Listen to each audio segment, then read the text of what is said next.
এই যে বড় ভাই আমার নাজির ভাই এই কক্সবাজারে থাকে, বড় ভাই কক্সবাজারে থাকে, এখানে তার বাসা। সে প্রতিনিয়ত আসলে আমার ভিডিওগুলো দেখে, এই দেখার পরবর্তীতে আমি গতকাল এই কক্সবাজার ঘুরতে আসছি, ভাই আমাকে দেখেই আর কি আমাকে খুঁজতে বের হয়েছে। কালকে সন্ধ্যায় চলে আসে তার গাড়ি নিয়ে।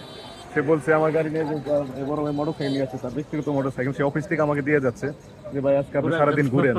তো আসলে এই যে এটাই মনে করলাম যে ভাই আসলো ঢাকা থেকে, বাইকে তো আমি কিছু দিয়ে তো জিত করতে পারছি না, বাইকটা হলে আমি জিত করলাম। ভাই দেখেন চাবি সহ আমার এই যে বাইকের চাবি সহ বাইক দিয়ে গেছে। আসলে এটাই ভালোবাসা ভাই, এই যে আসলাম একটা মানুষ যে আমাকে না চিনে না বিশ্বাস মানে চিনে না, জীবনে দেখেও নাই, কিন্তু বিশ্বাসের প্রেক্ষিতে সে তার গাড়ি, একটা গাড়ির দাম আছে 1.5 লক্ষ টাকা নিচে, একটা চাবি সে আমাকে দিয়ে যাচ্ছে। আমি তো এই যে একটা বিশ্বাস, মানুষের বিশ্বাস এবং ভালোবাসা, এটা যাতে আমি ধরে রাখতে পারি, আপনার দোয়া রাখবেন। আর এই ভাইটা নাজি ভাইয়ের জন্য দোয়া রাখবেন, সুন্দর মানুষ, ভালো মানুষ, আপনাদের জন্য ভালোবাসা থাকবে। একটু ঘুরে আসি ভাই, ওর দেখা হবে। হ্যাঁ, ইনশাল্লাহ। সবাই ভালো থাকবেন, সুস্থ থাকবেন, সবাই ভালোবাসা নেবেন। আর এই নাজি ভাইয়ের জন্য দোয়া রাখবেন ইনশাল্লাহ।